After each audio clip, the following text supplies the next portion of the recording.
we took rubber as kind of a facsimile for boots and tires, and we inoculated them with layer manure and let them air dry, and then we would disinfect and see what remained afterwards, and while it's probably not a perfect test, I think the take home message for that was yes, disinfectants work. They reduce the microbial load, but in all of our trials, we always find 10 to the second, 10 to the fourth or so bacteria that are left behind.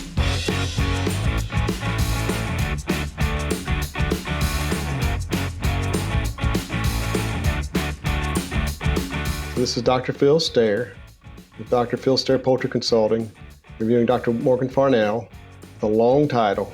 It's Associate Professor and Associate Department Head for Poultry Extension in the Texas A&M Poultry Science Department, soon to be full professor.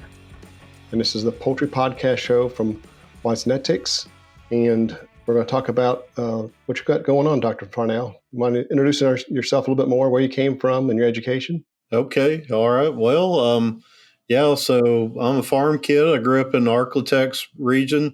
I'm also a mule rider, went to Southern Arkansas University for my bachelor's, and worked for Tyson Foods for a little while in Oklahoma as a debone supervisor, and came to Texas A&M to get a master's in poultry science with the intent of going back to work for the industry. But as luck would have it, I met a nice girl in the animal science department, what the kids call the smart Dr. Farnell or Lady Farnell, and stuck around for a PhD. So my master's was in pre-harvest food safety, and my PhD was in veterinary microbiology. So I looked at the avian immune system and ways to kind of boost that to try to reduce disease and pathogens and that type of thing. So I looked at a lot of antibiotic alternatives.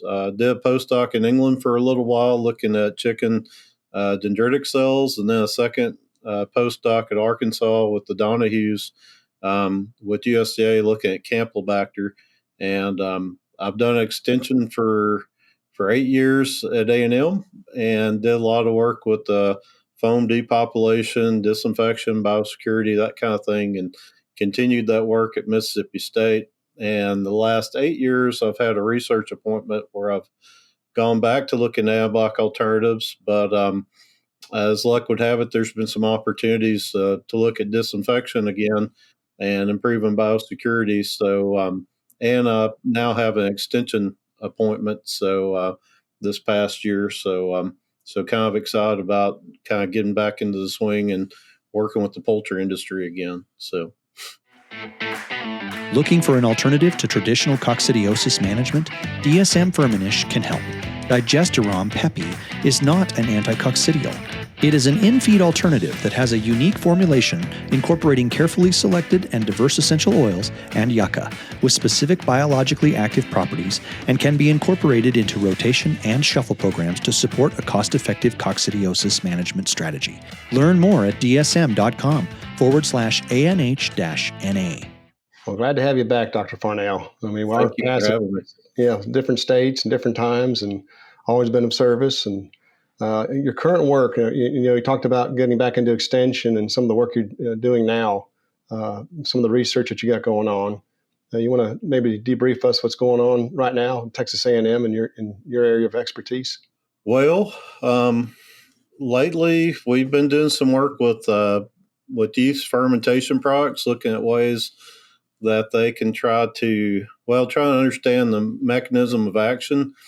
And, I think antibiotic alternatives is kind of a misnomer, maybe you could say like gut modifiers. And I think that's the problem with trying to determine their effect, because I think the difference, while it's important and it's huge when you figure how many birds that we process every year on a small scale, sometimes it's kind of hard to assess that impact. We've been toying around with looking at a Salmonella Kentucky vaccine. We've been playing with that a bit, and these are kind of fishing expeditions. We see some interesting results, but I don't know if it'll be anything useful as these go. But I've also right now have a project look with the Institute for I always get this wrong. Institute for Infectious Animal Diseases. IAD. That's why there's an abbreviation. But and we're doing a biosecurity survey, trying to look at kind of behavior and socioeconomic factors, impediments to biosecurity. That one's been a challenge, I guess. But we're also doing a vet training with them where we bring in, I think we'll have about 20 state animal health officials by the time it's done in September, and to teach them about the poultry industry and the constraints that are involved. And why that's important is a lot of them don't have very much poultry experience. And these are the men and women who will be calling the shots when, the stuff hits the fan. So it's good that we're all friends and have an understanding of each other. And then there's this most recent project where we've looked at biosecurity, and we've collected a lot of environmental samples for phase one, contact surfaces, dust, cool cell reservoirs, that kind of thing.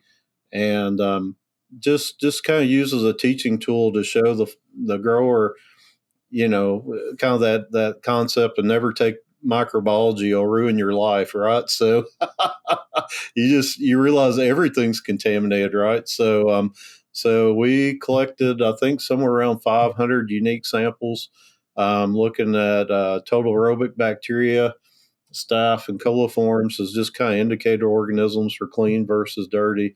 Did some dust sampling, which was kind of neat, and then we started to look at interventions, things like boot covers, right? So, I really don't think very highly of plastic boot covers. You could walk on gravel for 30 seconds, it'd be full of holes. So we wanted to test that. And one of the things that we did was we just put 2 sets of boot covers on a student and had them walk through the barn just from one end to the other. It probably took less than 2 minutes. And we swabbed the outside boot cover and we swabbed the inside boot cover. And, we saw, 2-log reduction, which is 10 to 100-fold reduction, which is great. But we still found a lot of stuff on that inner boot cover, which in my mind means that was a failure, right? And that's only just a couple of minutes of walking. So that was interesting. Let me interrupt you real quick, Morgan. Was that outer boot interrupted? Was it disrupted? Did the boot cover break? Why did you get to secondary? Yes, sir. Yeah, they're just full of holes from just abrasion there. And it was just your standard, government issue 3 mil boot cover there. So maybe 6.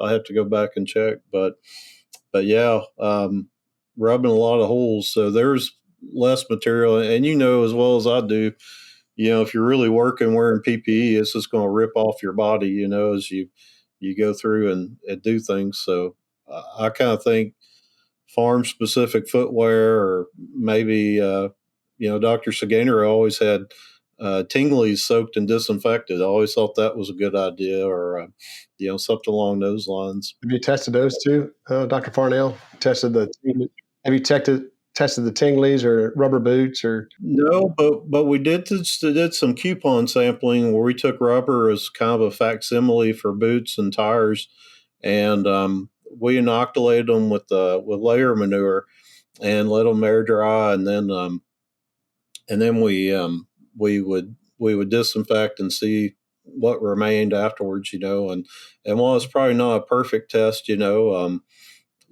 think the take home message was yes, disinfectants work, they reduce the microbial load, but in all of our trials we always find 10 to the second, 10 to the fourth or so bacteria that are left behind.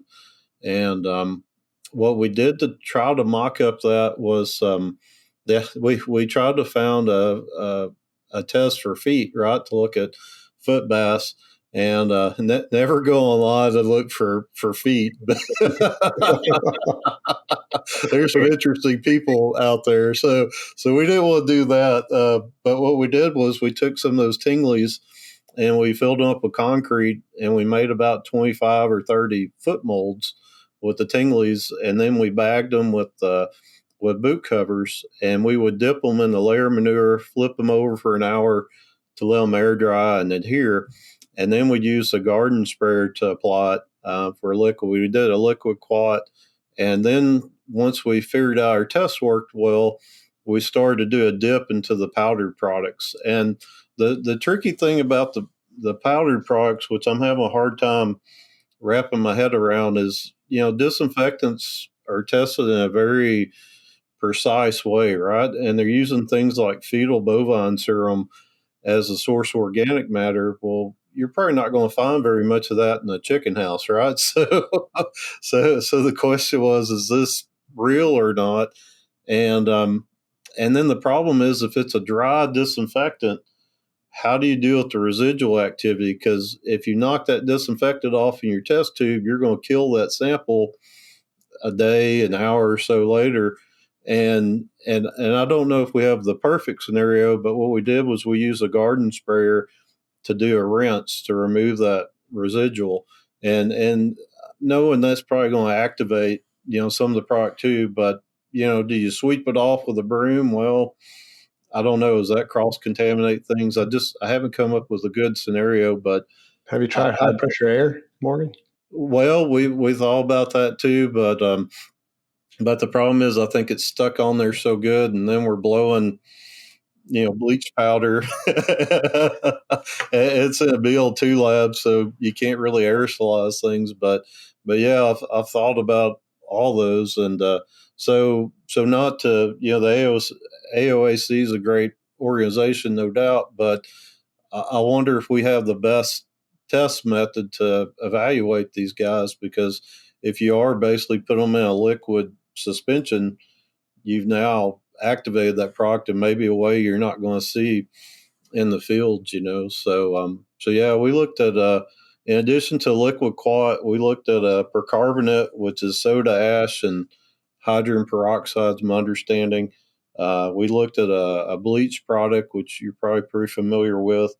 And then we used a perquat, which is like a dry quat, and a peracetic acid product. And we didn't do direct comparisons of the products because I'm always a little nervous about that, to be honest. But we did do them. And to be honest, it took so many different controls to evaluate the process. We had to have a drying control, a rinse control, and we looked at different time points too.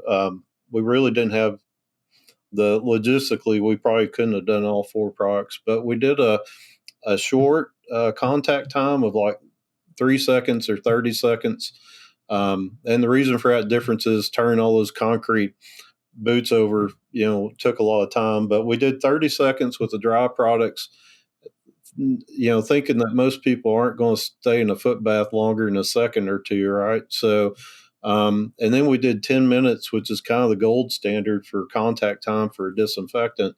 And most times we saw the longer contact time, as you'd expect, you saw a greater reduction in the bacteria. But, I guess kind of just take home message, we would see anywhere from a log to a 3 log reduction in bacteria, but there's still, 2-4 logs left behind after disinfection. And,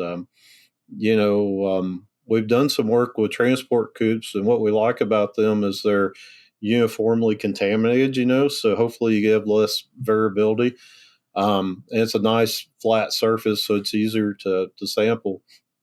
And we're going to try to go back later this summer and use some molecular techniques to try to understand what groups of microbes are left behind after disinfection. Because, it's a fair point would be that maybe these microbes aren't of any consequence, right? Maybe they're just beneficial microbes, or maybe they don't do any harm. So we're going to try to parse through that this summer. Now it's gotten cheap enough to send stuff off to look at it. So. May I ask a question about the liquid versus dry? Being in practice or production, you'd see liquid applications not being replenished, not being freshened. That was kind of the reason to go to the dry products. comparison to, say, anyhow, have you compared the liquid to the dry in your test? I mean, you talked about the difficulty in assessing that, but in the simplicity, it sounds like you get reductions in both, whether it's liquid or dry. Is there a reduction, whether it's liquid or dry, on the surface of the boots or the footwear? Yes, sir. Yeah, I think all the products, work well, but like you said, the problem with the foot baths is they get contaminated with organic matter so quickly. I've actually heard somebody say there's a reference. I haven't found it yet, but I need to find it. But the liquid foot bath actually probably added more bacteria to the boot than it killed. I actually, for a lot of my stays, we'll just use a garden sprayer with disinfectant, and that way you don't have to worry about that contamination. And of course, I think you've seen my fire extinguisher idea that almost got in trouble using that at a gas station. And I was so proud, I was cleaning the tires. It works great, But then I realized when the ladies at the gas station were screaming at me that I was using a fire extinguisher at a gas station. No, so not my best idea, but it worked well. So. So that's very interesting, because I do think it's a very pertinent question to ask about disinfection, in particular this day of biosecurity. And we have avian influenza still going around. Of course, the avian metapneumovirus now. Oh yeah. Viral pathogen. That's maybe another question to ask: is have you looked at the impact on viruses? I mean, the bacteria, I think maybe let's say be easier target, but it's your background is bacteriology, but what about the viruses? Well, we did some work with Dr. Elatrosh a while back where we tried to use a virus vaccine strain to try to contaminate a facility, but the problem was our recovery of the product was so low, we couldn't really tell if it made a difference or not. So there's a paper, the Dvorak, I believe I think from 99 or so, and they actually kind of list the susceptibility of microbes to disinfection, starting at the top of prions right there, impossible, and cocci, spore-forming bacteria and all that. And then as you go down, you get your gram negatives, gram positives, and viruses like avian influenza are at the very bottom of that list. So they're supposedly thought to be the easiest to kill. So that's why we focused on these other, total aerobes, coliforms, and staph, thinking that if we can kill them, there's a pretty good chance we can kill the viruses we're concerned with as well. Not, knowing it's not perfect by any means, but that was kind of our thinking on that. So that's a good hope. Some other things maybe I want to talk about is talked about testing for the disinfectant efficacies, but maybe even just the steps to disinfection. I think that's also important, maybe overlooked. You talk about people stepping in a foot bath and counting that as being sufficient for the biosecure entrance.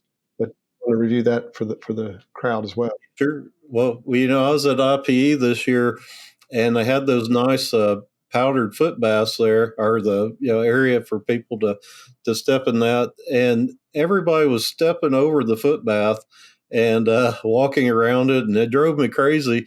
So I was like, I need to videotape this for a presentation. And the funny thing was, everybody started using the foot bath as soon as I started recording it. So I didn't get it on tape as I'd like to, but you're absolutely right. I think we expect these products. All these products are good. I mean, they're EPA registered, pesticides, and they'll do what they say on the label under those specific conditions. And but I think we try to expect these disinfectants to perform miracles, right? I've seen people have disinfectant that's been sitting out in the sun for 3 months, and then they think it's going to work. And we actually have some data to show that some of them, like the phenolics, start to kind of degrade over time. I've heard stories during the wintertime how they would use windshield wiper fluid or antifreeze to keep their tanks from freezing. And, who knows what that's doing to the chemistry of the product. But, the 5-step process is kind of like cleaning out my 2 teenage boys' bedroom, right? You remove the physical debris first, right? The shovel, the broom, the skid steer loader, whatever it takes to get the muck out of the room. And then we use a soap to break up the organic matter and to wash all the filth away. So rinsing would be the third step. And then you'd want to dry. And a lot of people forget about this one, but you don't want to disinfect a wet surface, because if you mix the disinfectant properly, you're just going to dilute it out even more.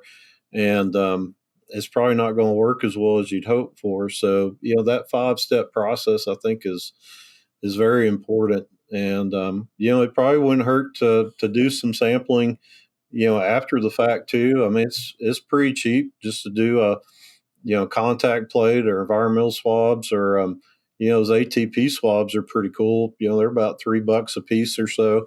And of course, they're more for food processing areas, but it'd probably give you some quick indication of how clean versus dirty things can be. But I think the problem for us in the live production is just there's so many unsealed surfaces, right? Inside of a roller barn is OSB or bare concrete or, chicken litter.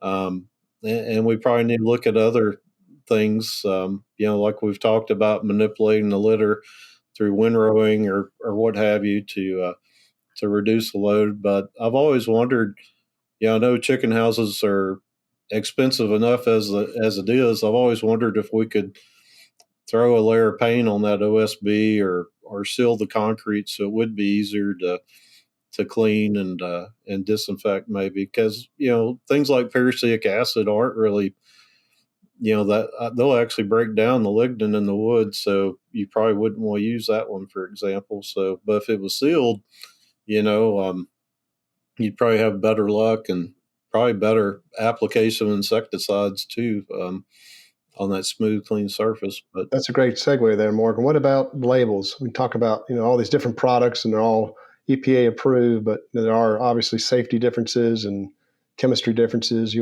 Maybe some of your experience you want to share about that. Yes, sir. Well, I think unfortunately a lot of people use the glug method, right? So I think measuring is important for one, your own personal safety, but also you don't want to corrode or damage that surface, or and you want to be able to kill the microbes as you need to. I've seen instances where people are fogging and they're the disinfectant and they're breathing it. I would follow someone in and I'm holding my breath as long as I can. And then I realize they're not holding theirs. And I'm like, wow, this may be a pretty tame disinfectant, over 20, 30 years of exposure, maybe it's going to cause some problems for you, later on. So, and typically the better disinfectants are going to be the more toxic ones, unfortunately, like your glutaraldehydes and that type of thing. So yeah, I think spend some time to read the label, make sure you have the right personal protective equipment, whether it's respirators or goggles. Some of these things are pretty nasty. Like the cleaners, like some of the cleaners have bleach and potassium hydroxide. If you were to splash some of that concentrate in your eye, that would be a trip to the hospital. So it'd be unnecessary. If you would just took the right precautions. So I think that's important. And since it has an EPA registration number, there's probably some liability, for the company and the individual as far as how you use that product and how you dispose of it. Because if you aren't following the label, that that could be bad as well. So that's a good word, Morgan. I think most integrators have a safety person or oversight of the chemical committee. So that's usually, but when you talk about the individual farmer, a lot of times they'll go to the co-op or whatever and get a product they think they want to use. Mm-hmm. Guidance at the integrator. I do think there's an opportunity there to educate. Well, everybody's busy putting out fires. They're dealing with the the chaos of the day. So I understand sometimes we all do our best, but there's always room for improvement, isn't there? So I would think with our day and time, it's not going to be less need to be more of a need for disinfection, and then do it wisely. I guess it brings up another point. Maybe you can help summarize on this. Disinfectant impact on resistance or pathogenicity. The disinfectants make the bacteria that remain more aggressive or less aggressive, or you want to comment on? That's what thing we hope to figure out with this transport coop stay I was telling you about by sending samples off for microbiome and metagenomic analysis. We're hoping that we can do a blast search and look for differences in gene expression, because you're absolutely right. The thought is that you kind of think of it as somebody's going to war and you buy all this weaponry and armor and all this, right? And when you're under a difficult situation, but in the absence of that threat, right, there's usually a fitness cost, and the thought's always been that those resistant bacteria would be less fit. But we're finding out that sometimes that there's really not a cost to maintain this resistance, right? So yeah, that's kind of scary to think that we're using, disinfection and different disinfectants, following that 5-step process, doing everything that we should.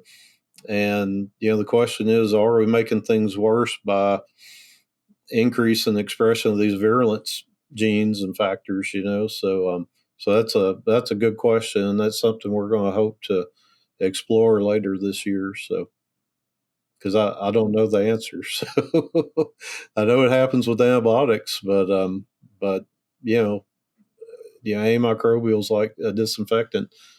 I'm interested to learn more. So, well, Dr. Farnell, we appreciate your time here. Is there anything you want to leave with the audience on the Poultry Podcast here that Wisnetics has brought? You want to say anything to the audience that we haven't discussed already? Well, no, I think that's most of it. I really appreciate you guys giving me the opportunity to visit with you. I think it's like most things in poultry production. It's the details that get you, right. So I think being methodical and having a good program in place is probably going to reduce your risk of exposure to some of these diseases.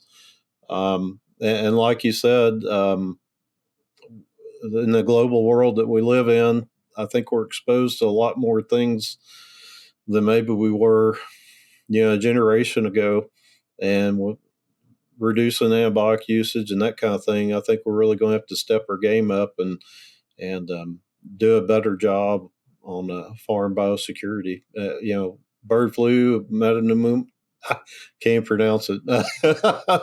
Metapneumonia virus. All these things are, what's scaring everybody now. But food safety is also a concern, and those regulations are probably going to continue to get stricter. And there's a lot of bugs out there that we don't find out what they are until after they run their course, and then we're chasing something else, right? So there could be some soup du jour of viruses or bacteria that maybe biosecurity protects you against. That it may not be as serious as having to depopulate a flock, but it's probably going to cost you on your feed conversion, maybe. So I think that's important. But thank you again for this opportunity, and always enjoy getting to visit with you, and hope we get to work together again one day soon. There's ahead some other afterglow questions to ask you. It's time for our famous 3. One of AB Vista's core strategies is to give customers the flexibility to do more with less, which is a common theme among many companies and producers in today's industry. As a science-driven company, AB Vista has proven results to help our customers achieve optimal performance using customized programs with our core phytase and xylanase. Your most helpful or favorite book that you use in your work? Oh, yeah. I don't know, man. I don't get to read a whole lot lately. I read so much at work, Favorite book, probably here lately. I teach a grad immunology class, so probably Charles Janesway's immunobiology would probably be the one I use the most lately. But I use a lot of review papers, actually. That's probably I'll go on to Google Scholar and see what I can find, and quick and easy to digest stuff like that. But yeah, I have to. I don't know if I told you, but this grad immunology class is all pre-med, pre-dental, pre-vet students. Kids are way smarter than me, so it kind of it feels like I'm taking a preliminary exam every time I go in there. So they keep me on my toes. It's been fun. I've become a better teacher, and I think maybe a better researcher because of it.